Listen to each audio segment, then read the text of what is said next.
bugün ödəmə mənbəyində vergi bəyannaməsi təqdim edəcəyik. Bunun üçün New Taxes portalına daxil oluruq. Buradan ödəmə mənbəyində vergi hissəsini seçirik.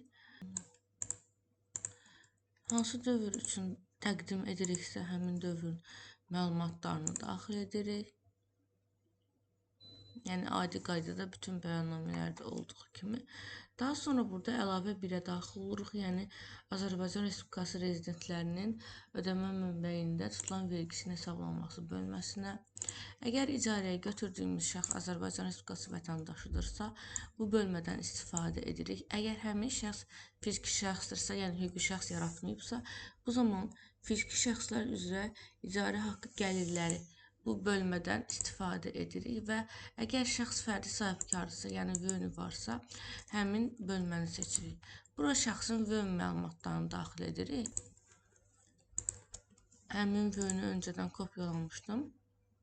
Daha sonra hansı dövrə aiddir, həmin məlumatları daxil edirik. Yəni icarə haqqımız burada 750 manatdır və hansı dövrün icarə haqqısıdırsa, həmin dövrdə olan məlumatı qeyd edirik. Yəni 4-cü rüb olduğu üçün biz dekabr, noyabr və oktyabrın icarə haqqlarını daxil edirik və hər birini ayrı-ayrılıqda qeyd etməyimiz daha məqsədə uyğun olar. İndi oktyabr ayını göstərdiyimiz üçün həm burada ödəniş tarixi oktyabr ayına aid bir tarix seçirik, həm də ödənişin aid olduğu tarixdə də oktyabr ayını götürürük və əmlakın növündə seçirik daşınmaz əmlak. Əgər bu bir məkan deyil də hansı avadanlıq olarsa daşınan əmlak hissəsini seçə bilərsiniz. Və bunu əlavə etdiyimiz zaman biz nə görürük? Biz görürük ki, bu şəxs ilə bizim 750 plus onun ÖMV-si qədər vergi borcumuz yaranır. Yəni 750 plus 105, daha başqa sözlə 855 manat bizim ödəyəcəyimiz bir məbləğ var ortada. 750-ni biz artıq sahibkara ödəmişik və 105-i də biz ödəyirik dövlət büdcəsinə. Başqa sözlə bizim ödəməli olduğumuz vergi əslində icarə haqqı ilə bərabər 855 manatdır. Və bu 855 manat icarə müqaviləsində yazılmalı olan bir rəqəmdir. Yəni icarəyə götürən bilməlidir ki, başqa sözlə bu hər ay nə qədər xərci çıxacaq. İcarə müqaviləsi nəyə görə bağlanır? Ona görə bağlanır ki, icarə münasibətlərini təsdiq eləsin. İkinci əsas səbəb də icarəyə götürən bilməlidir ki, hər ay bu cibindən nə qədər ödəniş edəcək. 750 manat sahibkara və 105 manat dövlət büdcəsinə. Başqa sözlə 855 manat ödəniş edəcək. Və biz məbləği götürəndə bu 855-i 100% kimi deyil də 114% kimi götürürük.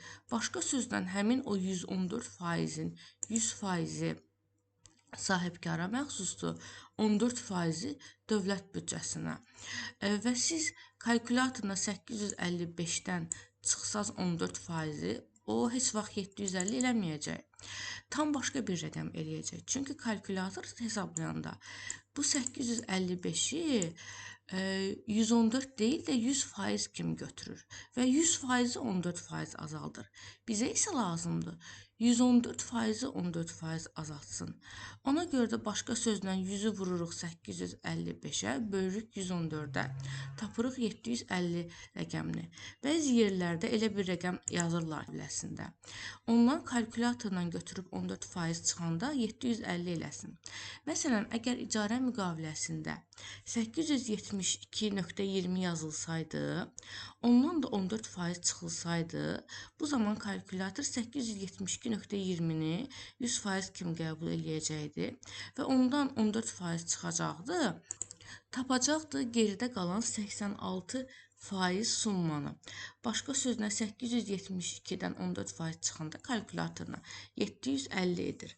Amma sahibkarın ödəməli olduğu vergi ilə bərabər həmin icarə haqqı məbləği 872.20 deyil axı. O yekunda o qədər pul ödəməyəcək axı. O ödəyəcək yekunda 855 manat. Yəni burada görünən rəqəmi. Bu səbəbdən icarə müqaviləsində bu rəqəmin yazılmağı daha məqsədə uyğundur. Digər rəqəmi də yazsaz vergi qəbul edəcəkmi? Edəcək. Çünki burada əsas prinsip nədir? Sizin ödənməli vergi məbləğiniz görünsün, icarə haqqı məbləğiniz görünsün və qeydiyyat məlumatlarınız olsun Vergilər Nazirliyində. Yəni digər xırda detallara girmirlər. Xırda detalları isə mən bu şəkildə izah edirəm ki, yəni müqavilədə bütün şərtlər, həm sahibkarın ödəməli olduğu vergi, həm də ki, icarə məbləği ayrı-ayrılıqda göstərilməlidir. Digər dövrləri də daxil edək hazır başlamışkən.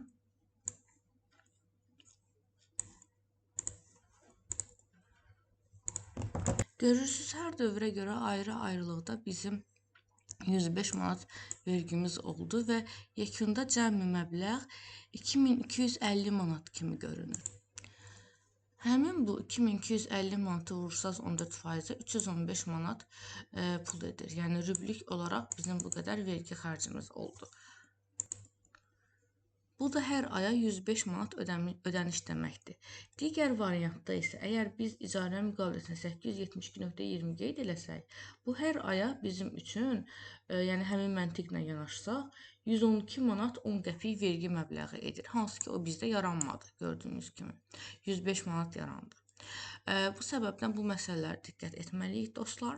Bir də əgər icarə müqaviləsində kommunal ödənişlər də icarəyə götürən tərəfindən ödənilirsə, o ayrı bir bölmədə göstərilməlidir. Çünki tutaq ki, əgər icarə haqqı 750 üzərinə 50 manat kommunal olaraq nəzərdə tutulubsa, bu zaman həmin 50 manata görə heç bir ÖMV yaranmasın deyə onu ayrıca bir punktda qeyd etmək lazımdır ki, misal üçün, ya yazılmalıdır ki, kommunal xərclər hər ay nə qədər yaranırsa o qədər ödənilir, yəni dövlət tərəfindən göndərilən çeklərə əsasən, ya da ki, konkret olaraq məbləğ nəzərdə tutulubsa, yəni nə qədər işlətməklə asılı olmayaraq 50 manat, 100 manat fərq eləmir.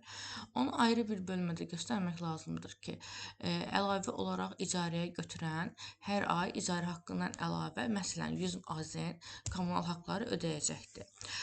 Bu ona görə ayrıca qeyd olunmalıdır ki, əgər həmin məbləğ də icarə haqqının içərisində görsənilsə, bu zaman həmin məbləğə görə də ÖMV ayrılıqda yaranır. Belə çox sağ olun dinlədiyiniz üçün.